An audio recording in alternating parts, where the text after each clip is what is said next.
Hello everyone, this is Saksham Kumar. I'm currently studying law from Symbiosis Law School Pune and I'm currently in my third year.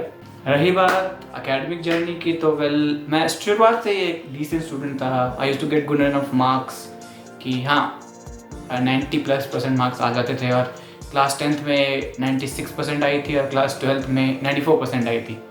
और रही बात extra curriculars और को curriculars की, तो मुझे debating और एमएस में काफ़ी इंटरेस्ट था.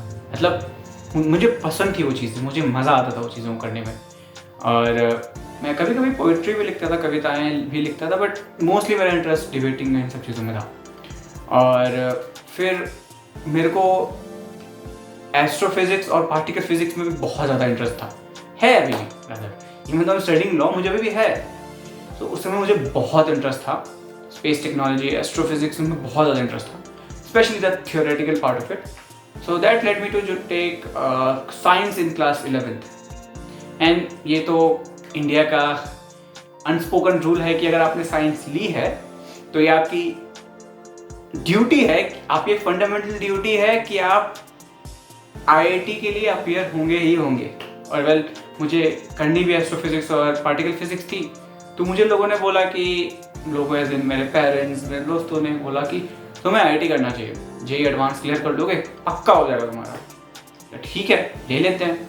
मुझे वैसे भी इंटरेस्ट था तो मैंने ले लिया. और जनरली भी पेरेंट्स का इंडिया में इंक्लिनेशन होता है कि उनका बच्चा आईआईटी करे. सो आई टुक आईआईटी. तो फिर मैंने आईआईटी के लिए एक कोचिंग ज्वाइन किया. काफ़ी अच्छा कोचिंग था, ऐसे काफ़ी नाम है उसका, नाम ले लूँगा पर. तो ज्वाइन किया, जल्दी ही मैं one of the top batches में आ गया, है ना. टीचर्स मेरे को अप्रिशिएट करते थे और मार्क्स भी ठीक ठाक स्टार्टिंग में आ जाते थे. तो मुझे लगा चलो हाँ, और मैं पढ़ता भी था. मतलब एक टीचर थे मेरे, उन्होंने वो तो मेरी अभी भी तारीफ़ करते हैं. अभी पापा मम्मी से मिलते हैं तो बोलते हैं कि हाँ ये क्यों कर लिया, क्यों लॉ छोड़, क्यों आईआईटी छोड़ दिया, है ना. उनको पूरा कहानी नहीं पता है, पर हाँ हमेशा बोलते थे हमें इतना पढ़ता रहता है, इतना ज़्यादा पढ़ता था ये. ठीक है, बात वो है. तो सब अच्छा चल रहा था. फिर मार्क्स आना बंद हो गए. ठीक है, मार्क्स आना बंद हो गए और फिर मेरे को धीरे धीरे रियलाइज़ हुआ कि मुझे फिजिक्स पढ़ने में इंटरेस्ट है, उसकी डेप्थ में जाने में इंटरेस्ट है, ना कि सिर्फ सवाल सॉल्व करने में. डोंट टेक मी रॉन्ग, जिनको आईआईटी करना है, जिनका एम है इंजीनियरिंग, वो ऑब्वियसली उनको सवाल सॉल्व करने से बहुत मदद मिलेगी. जितने अच्छे सवाल सॉल्व करोगे उतना ज़्यादा फायदा होगा. क्वालिटी ऑफ सवाल जितने ज़्यादा करोगे उतना अच्छा होगा. ये मैंने सीखा था. पर मुझे रिसर्च में जाना था, मुझे थियोरी पार्ट में जाना था, मुझे थियोरी समझना था. तो दैट्स व्हाई आई रियलाइज कि ये मेरा फील नहीं है, मेरा इंजीनियरिंग फील नहीं है ना. तो मैं धीरे धीरे चीज़ें मेरे को और कंफ्यूज करने लग गई. और फिर लॉकडाउन लग गया, स्कूल बंद, सब कुछ ऑनलाइन. मैं और अपने घर में बैठ गया और सब सोचने लगा क्या करना है मेरे को, क्या करना है. क्योंकि मुझे एमयूएन्स में इंटरेस्ट था, तो उसकी वजह से मुझे 9th 10th में ही लॉ और इंटरनेशनल लॉ, जियोपॉलिटिक्स में भी इंटरेस्ट था. See I am a guy with multiple interest, right. So मुझे उनमें भी इंटरेस्ट था. मुझे रिसर्च, और उनमें रिसर्च के बहुत स्कोप थे, है ना. सो पहले मैंने देखा कि सिंस एस्ट्रोफिजिक्स और पार्टिकल फिजिक्स मेरे टॉप वो थे प्रायोरिटीज उस समय. सो मैंने देखा तो इंडिया में मेरे को उतना इंफ्रास्ट्रक्चर नहीं मिला और मैं उतना टाइम नहीं दे सकता था as a middle class guy कि अच्छा खासा टाइम लेके अपने आप को एस्टैब्लिश करूँ. उतना स्टार्ट टाइम नहीं दे सकता था, उतना इंफ्रास्ट्रक्चर था नहीं इंडिया में. और बाहर जाने में ये दिक्कत थी कि फीस बहुत ज़्यादा थी. 50 लाख एक साल की फीस थी. MIT जैसे कॉलेजेस बहुत अच्छा कोर्स ऑफर करते हैं, बट उस समय 50 लाख की फीस थी एक साल की. 4 साल का 2 करोड़ सिर्फ ट्यूशन फी. उसके बाद ट्रैवलिंग एक्सपेंसेस, तुम्हारे डॉम के खर्चे वगैरह वगैरह, है ना. सो वो छोड़ना पड़ा. और मेरे को अभी भी रिसर्च करना था, तो मुझे ऐसे नहीं, मुझे बस अपना टाइम इंजीनियरिंग में वेस्ट नहीं करना था, मुझे अभी भी रिसर्च करना था. फिर मेरे को याद आया कि अरे मेरे को लॉ में भी इक्वली इंटरेस्ट है. बिकॉज जब मैं पढ़ता रहता था साइंस के बारे में, तब मैं इन चीज़ों को मैंने बहुत पढ़ता था. केसेस हो गए, इंटरनेशनल केसेस हो गए, बहुत मज़ा आता था मेरे को पढ़ने में, है ना. तो मैंने कहा क्यों ना मैं ये करूँ, है ना. मुझे पसंद भी है, मुझे रिसर्च भी करना है, तो क्यों ना, है ना, अपने आप को इंजीनियरिंग में लगाने से अच्छा. तो फिर मैंने पापा को प्रपोजल दिया. पापा शॉक, मतलब ये क्या हो गया, ये क्या हो रहा है. फिर और भी शॉक हुए लोग, मतलब जितने लोग मुझे जानते हैं, मेरे रिलेटिव्स, जिनसे मेरी एक्सपेक्टेशन, जिन्होंने मुझसे काफ़ी एक्सपेक्ट कर रखा होगा. सब शॉक हो गए होंगे, है ना। बताया नहीं उन लोगों ने मेरे को, बट हो गए होंगे सब शॉक। तो बट बात ये थी कि मैंने पापा को जाके बताया, थोड़ा हेजिटेट पापा भी हुए, बट फिर एट द एंड वो मान गए। वो मेरे सबसे अच्छी बात थी कि मेरे पापा मान गए। और मेरे पास फिर 1 महीना था, 1 महीने में मैं जितना प्रिपरेशन कर सकता था किया। आईलेट, क्लैट, स्लैट जो निकालना था मुझे 1 महीने में निकालना था, तो मैंने ऐसे करके सिम्बायोसिस लॉ स्कूल पुणे निकाला। रही बात ट्रांजिशन की, तो मैं जैसे मैंने पहले बताया सब शौक थे। मेरे को खुद बहुत गट्स लगे थे इस कंक्लूजन पे आने पे कि हाँ मुझे लॉ करना है। सिंस मुझे एस्ट्रोफिजिक्स और पार्टिकल फिजिक्स के अलावा मुझे इन सब चीज़ों में भी इंटरेस्ट था, जियोपॉलिटिक्स, इन सब चीज़ों में भी इंटरेस्ट था।